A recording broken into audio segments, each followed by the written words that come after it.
할렐루야. 이사야 하이라이트 묵상 어느덧 38장에 도달했습니다. 저희 묵상 스케줄대로라면 이번에는 이사야 39장까지 묵상할 예정이니까요. 이제 거의 마지막 시점에 도달했습니다. 성경 비평학자들은 이 이사야 1장부터 39장까지를 가리켜 보통 제1 이사야다 그렇게 부르곤 하는데요. 어쨌든 우리는 참 이 긴 호흡으로 하나님께서 이스라엘 백성들과 온 열방을 왜 심판하실 수밖에 없었는지, 그럼에도 불구하고 그들에게 어떤 구원의 메시지를 주셨는지를 살펴보았습니다. 자, 지금까지는 주로 하나님께서 온 열방을 어떻게 통치하고 계시는가, 혹은 한 나라의 운명에 관해서 어떤 말씀을 하시는가, 주로 이 거시적인 어떤 그런 관점들을 다루었다면, 오늘 이 38장에서 등장하는 하나님은 어떻습니까? 지극히 연약한 한 개인, 한 영혼, 너무나 이 한 영혼을 세밀하게 다루시는 모습으로 나타나시는 거예요. 바로 히스기야의 기도를 들으시고 응답하시는 그 하나님을 보게 될 텐데요. 자, 우리는 36장 그리고 37장에서 살펴봤듯이 이 하나님을 조롱했던 이 아수르의 누구죠? 이 산헤립과 이 랍사게, 그죠? 이 산헤립과 랍사게가 바로 생명에서 죽음으로 향했음을 저희들이 묵상했습니다. 그죠? 스스로 강하고 스스로 살아있다고 자부했던 자들이었지만 결국 이 생사를 온전히 주관하시는 하나님 앞에서 그들은 죽음을 향해 갈 수밖에 없는 그런 존재들이었다는 거예요. 자, 그런데 이 38장에서는 우리가 정반대의 흐름을 보게 됩니다. 바로 죽음에서 뭡니까? 생명으로. 그렇죠. 하나님을 신뢰했던 히스기야는 이 산헤립과 랍사게와는 정반대로 하나님 앞에서 자신이 얼마나 무력하고 그저 울 수밖에 없는 연약한 존재인지를 고백했다는 거예요. 그러자 뭡니까? 이 죽음에서 생명으로 향하는 이 복된 인생을 누리더라는 것입니다.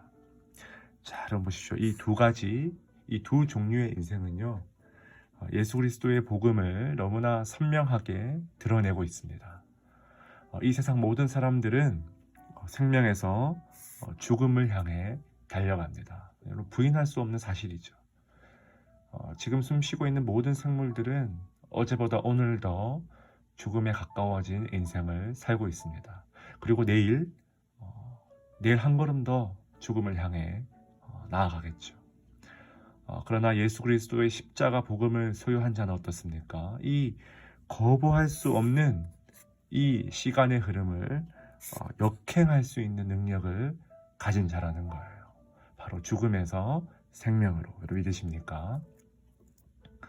자, 오늘은 서론이 좀 길었네요. 이제 본격적으로 말씀을 하이라이트 한번 해볼까요? 자, 히스기야가 병들어 죽게 되었다. 여러분 1절 첫 문장부터 아주 인생의 아이러니가 발견되죠.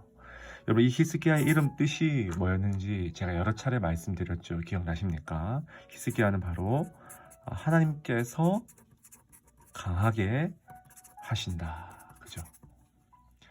그러니까 이 히브리어로 이 첫 문장을 읽으면요, 이 첫 문장 자체가 이미 역설로 시작합니다. 하나님께서 강하게 하시는 자가 뭡니까? 두 가지 동사가 나와요. 하나는 병들다, 하나는 죽다. 여러분, 당장 우리 자신들부터가 이 역설로 가득한 세상을 경험하며 하루하루를 살아가죠. 어째서 하나님께서 강하게 하시는 자가 병들어 죽어야만 하는가?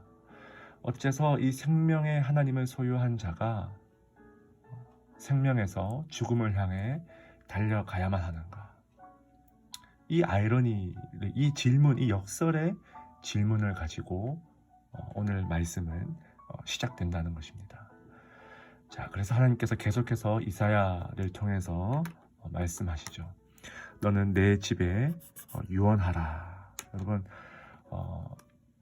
여기서 유언하라는 것은 사실 조금 지나친 의역입니다. 원어로는 유언하라가 아니라 명령하라, 명령하라라는 단어로 되어 있어요. 왜냐하니까 지금 이때 히스기야의 나이는 39살이었습니다. 히스기야의 아들이자 그 다음 왕인 여러분 므낫세 왕은요, 히스기야가 42살 때 태어나게 됩니다. 그러니까 지금 아직 3년이 남았죠. 그러니까 지금 자신의 뒤를 이을 후계자도 없는 상황일 뿐더러 지금 이 나라는 아수르의 침략 때문에 너무나 불안정한 그런 상황이었다는 거예요. 그러니까 얼른 너는 너의 죽음이 지금 목전에 있으니 네가 죽고 살지 못할 것이니 이것저것 해야 할 일들을 급하게 명령해서 처리하라는 것입니다. 자, 그런데 이상하죠. 히스기야는 이 메시지를 듣자마자 자신의 명령을 내릴 공정의 수많은 신하들, 부하들을 부르는 것이 아니라 뭡니까? 정반대로 얼굴을 벽으로 향하여 여호와께 기도하여 자신의 얼굴을 벽을 향해 돌리기 시작하는 거예요. 여러분, 벽을 향한다는 것은요, 왕으로서 행사할 수 있는 모든 세상에 의지할 것들을 다 저버리고 오직 하나님께만 매달리겠다는 아주 적극적인 의지의 표현이죠. 여러분, 이 벽을 향하는 자세, 이 벽을 향하는 자세, 저는 이것이 저를 포함한 현대 그리스도인들에게 아주 필요한 자세라고 생각해요. 여러분, 쓸데없는 정보와 소식들이 너무 많아요. 끊을 것은 끊고, 차단할 것은 차단하고, 닫아야 할 것은 좀 닫고, 세상의 정보에 조금 뒤처지고, 그리하여 약간의 삶의 불편함, 불이익은 누릴지라도, 불이익은 우리가 당할지라도 이 벽을 향하는 자세, 이것이 저와 여러분에게 너무 필요하다는 거예요. 자, 그리고 히스기야는 자기 이름 그 뜻대로 자신을 강하게 하시는 그 하나님께 간절히 매달려 부르짖습니다. 무엇을 기도합니까? 자신이 진실과 전심으로 행한 것, 선하게 행한 것. 그리고 특별히 누구 앞에서요? 그죠? 주 앞에서, 주의 목전에서. 이것을 우리가 뭐라 부릅니까? 그죠? 코람 데오라고 부르죠. 하나님 앞에서, 내가 주 앞에서, 주의 목전에서 살아왔던 것을 좀 기억해 달라는 거예요. 열심히 통곡하면서 기도합니다. 자신의 아버지였던 아하스 왕과는 정반대의 모습이죠. 여러분, 구약의 사상에서요, 단명한다는 것은 악인의 특징으로 여겨졌습니다. 그러니까 히스기야는 마치 자신이 이 39살의 나이에, 여러분, 제가 지금 36살이니까 그죠? 마치 자신이 이 악인처럼 단명하는 것이 과연 공정한 것인지를 지금 눈물로 몸부림치면서 하나님께 기도하고 있다는 거예요. 자, 참으로 감사하게도 하나님께서 이 기도를 들으십니다. 내가 들었고 내가 보았다. 무엇을요? 너의 기도와 너의 눈물을. 자, 그리고는 하나님은 히스기야가 구하지 않은 것까지도 덤으로 주십니다. 마치 여러분, 솔로몬 왕이 뭡니까? 지혜를 구하자 하나님께서 이 부귀와 영광까지도 덤으로 주셨듯이 지금 이 히스기야도 마찬가지죠. 사실 히스기야는 살려달라는 기도도 직접적으로 하지 않았어요. 그저 하나님과 자신의 그 인격적인 관계, 내가 하나님 앞에서 가졌던 인격적인 그 관계를 깊이 되새긴 거예요.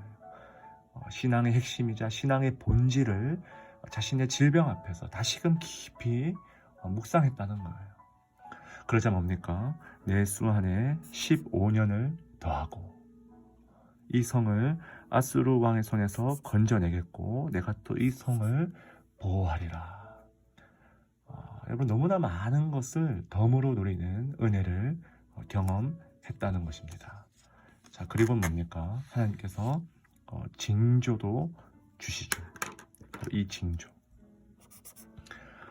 여러분 징조하면 우리가 살펴본 이 이사야서에서 누가 떠오르십니까? 그렇죠. 바로 이 아하스 왕이 떠오르죠. 하나님은 수많은 징조를 주시면서까지 이 아하스 왕에게 그렇게 나를 신뢰하라고 권면했지만 끝내 하나님을 저버린 이 아하스 왕. 히스기야는 끝내 하나님을 저버린 바로 자신의 아버지 이 아하스의 이 해시계를 통해서 징조를 얻게 되었다는 것입니다. 아하스를 통해서 여러분 실패한 것처럼 보였던 이 하나님의 이 구원 계획이 뭡니까?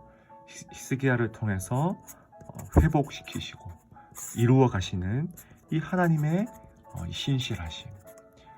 우리는 이 히스기야의 개인적인 기도의 응답을 통해서도 놀라운 하나님의 일하심을 보게 된다는 것입니다. 아하스를 통해서 실패로 여겨졌던 하나님의 구원이 히스기야를 통해서 온전히 회복되는 이 하나님의 일하심. 사랑하는 여러분, 히스기야를 죽음에서 생명으로 인도하신 바로 그 하나님께서 지금도 여전히 일하고 계심을 믿으시기 바랍니다. 그리고 오늘 말씀도 보십시오. 1절 여러분 그 시작부터 우리가 질문을 가지고 시작했죠. 너무나 이해할 수 없는 이 아이러니로 시작되었던 이 말씀이 우리가 지금 세상에서 매일같이 마주하는 역설로 이 아이러니로 이 말씀이 시작되었지만 끝내 하나님은 이 아이러니를 통해서도 자신이 신실하게 그 아하스의 모든 불순종을 뒤집어 엎으시는 신실하게 일하고 계신다는 그 진리를 하나님이 이 말씀을 통해서 입증해 가신다는 것입니다. 이 위대한 이 하나님의 비전, 바로 죽음에서 생명으로 모든 인생을 이끌어 가시는 그 비전의 방향을 오늘 하루도 기억하시면서 또 승리하시는 저와 여러분 될 수 있길 주님의 이름으로 축원드립니다. 우리 함께 이 말씀 간절히 붙들고 역설로 가득한 이 세상에서 믿음으로 승리하게 해달라고 우리 간절히 기도하며 나아갑시다.